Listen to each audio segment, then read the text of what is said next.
ಸುತನ ಮತ್ತು ಪವಿತ್ರಾತ್ಮರ ನಾಮದಲ್ಲಿ ಆಮೆನ್. ಪ್ರಭು ಕ್ರಿಸ್ತರಲ್ಲಿ ಆತ್ಮೀಯ ಸಹೋದರ ಸಹೋದರಿಯರೇ, ಈ ದಿನದ ಮುಂಜಾನೆಯ ಜೀವ ಸ್ವರ ಪ್ರವಾದಿ ಎಲಿಯನ ಕುರಿತಾದದ್ದು. ಓಕೆ, ಎಲಿಯ ಹಠವಾದಿ ಮತ್ತು ಛಲವಾದಿ. ನಮಗೆ ತಿಳಿದಿರುವ ಹಾಗೆ ಎಲಿಯನು ನಮ್ಮಂತೆ ಸಾಧಾರಣ ಮನುಷ್ಯ, ನಮ್ಮಂತೆ ಕಷ್ಟಪಾಡುಗಳುಳ್ಳ ವ್ಯಕ್ತಿ ನಿಜ. ಆದರೆ ಆತನ ಆಧ್ಯಾತ್ಮಿಕ ಜೀವಿತದಲ್ಲಿ ಒಂದು ವೈರಾಗ್ಯ ಅಂದ್ರೇನು? ಒಂದು ಭಕ್ತಿ ವೈರಾಗ್ಯ. ನನ್ನ ದೇವರು, ನನ್ನವರು, ನಾನು ಎಂಬ ಒಂದು ಭಕ್ತಿ ವೈರಾಗ್ಯದಲ್ಲಿ ಜೀವಿಸುತ್ತಿದ್ದಂಥವನು. ಮತ್ತು ದೇವರ ವಿಷಯ ಅಂತ ಬಂದ್ರೆ ಹಠವಾದಿ, ಛಲವಾದಿ. ಅದು ಸಿಗುವ ತನಕ ಬಿಡುವುದಿಲ್ಲ ಅನ್ನುವ ರೀತಿಯಲ್ಲಿ. ಮತ್ತಾಯ 11:12 ನಾವು ನೋಡುತ್ತೇವೆ, ಸ್ವರ್ಗ ಸಾಮ್ರಾಜ್ಯ ನೂಕು ನುಗ್ಗಲಿಗೆ ಒಳಗಾಗಿದೆ, ಬಲಪ್ರಯೋಗ ಮಾಡುವವರು ಅದನ್ನ ವಶಪಡಿಸಿಕೊಳ್ಳುವರು.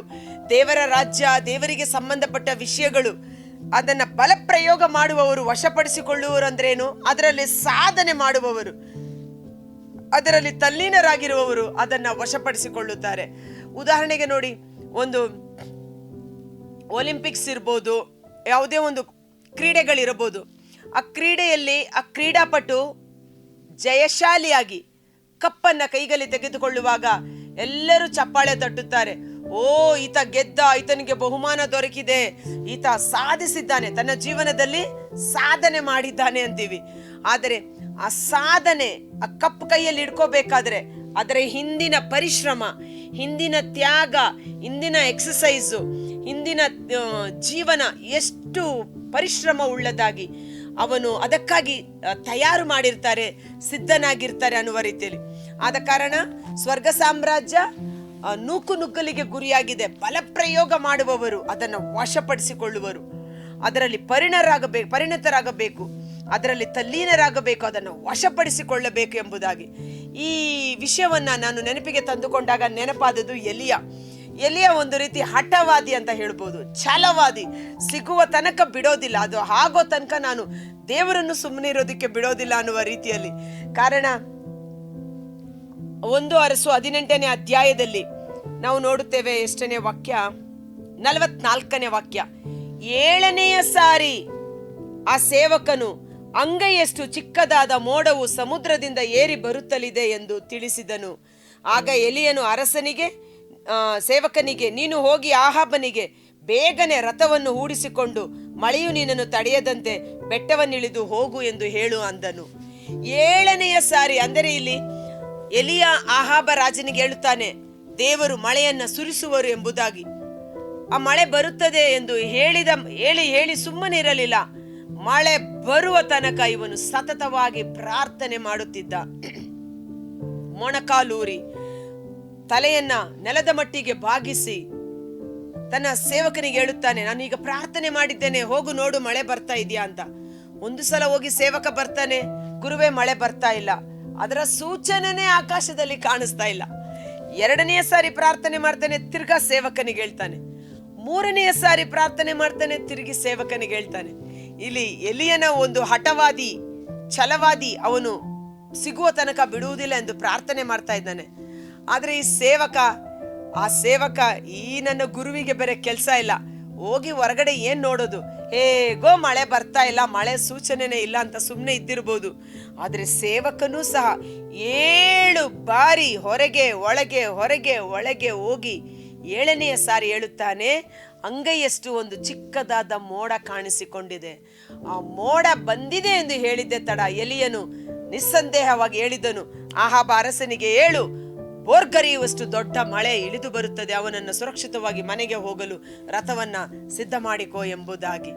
ಅಂದರೆ ಇಲ್ಲಿ ಎಲಿಯನು ಒಂದು ಹಠದಿಂದ, ಛಲದಿಂದ ದೇವರ ಸನ್ನಿಧಾನದಲ್ಲಿ ಕುಳಿತು ಅದು ನೆರವೇರುವವರೆಗೂ ಬಿಡದೆ ಪ್ರಾರ್ಥನೆ ಮಾಡಿದಂತ ಒಂದು ಶಕ್ತಿ. ಹೀಗೆ ನಮಗೂ ಸಹ ಅನೇಕ ನೆರವೇರದ ಕೋರಿಕೆಗಳು, ಉದ್ದೇಶಗಳು, ತಡೆಗಳು ಇರಬಹುದು.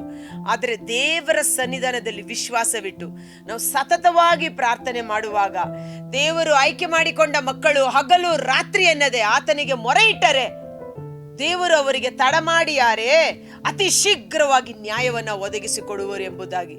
ಇಲ್ಲಿ 7 ಬಾರಿ ಪ್ರಾರ್ಥನೆ ಮಾಡಿದ ಎಲಿಯ, ಅದೇ ಹಿಂದಿನ ಘಟನೆ ನಾವು ನೋಡ್ತೇವೆ.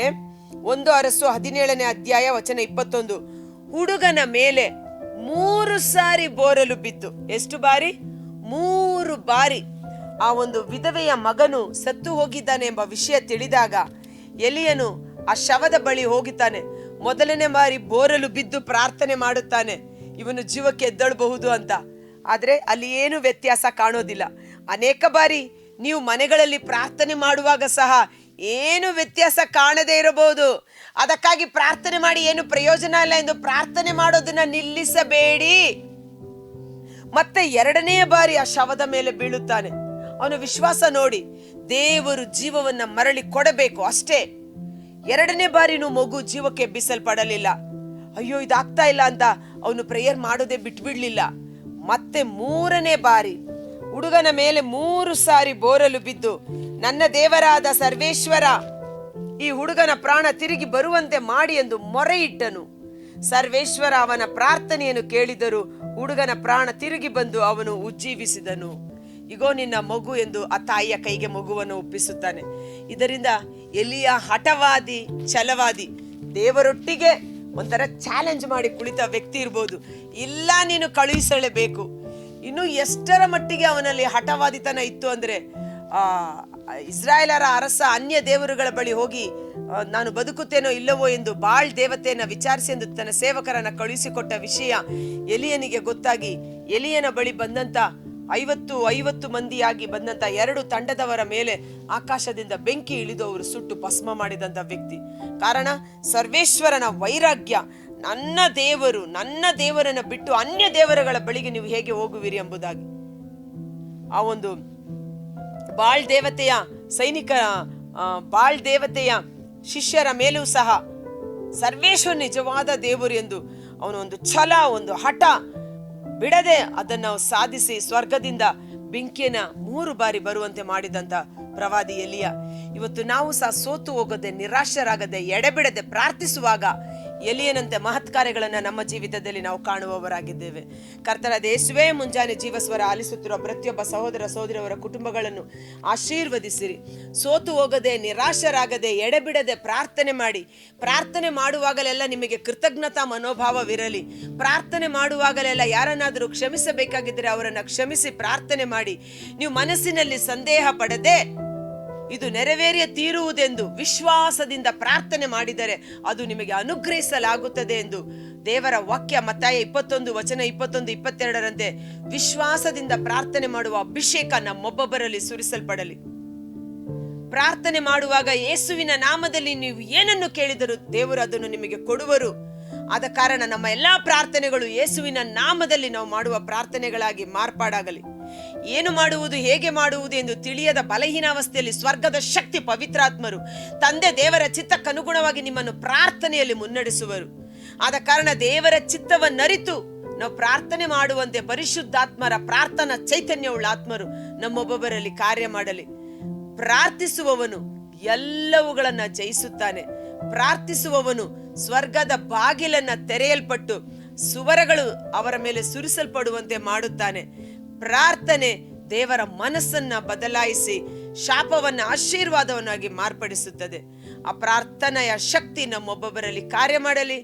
ಎಲಿಯನಂತೆ ಸೋತು ಹೋಗದೆ, ನಿರಾಶರಾಗದೆ, ಹಠದಿಂದಲೂ ಛಲದಿಂದಲೂ ಪ್ರಾರ್ಥನೆ ಮಾಡಿ ಯೇಸುವಿಗೆ ನೈಜ ಸಾಕ್ಷಿಗಳಾಗುವಂತೆ ಯೇಸುವಿನ ನಾಮದಲ್ಲಿ ಪ್ರಾರ್ಥಿಸಿ ಬೇಡಿ ಹೊಂದಿಕೊಳ್ಳುತ್ತೇವೆ.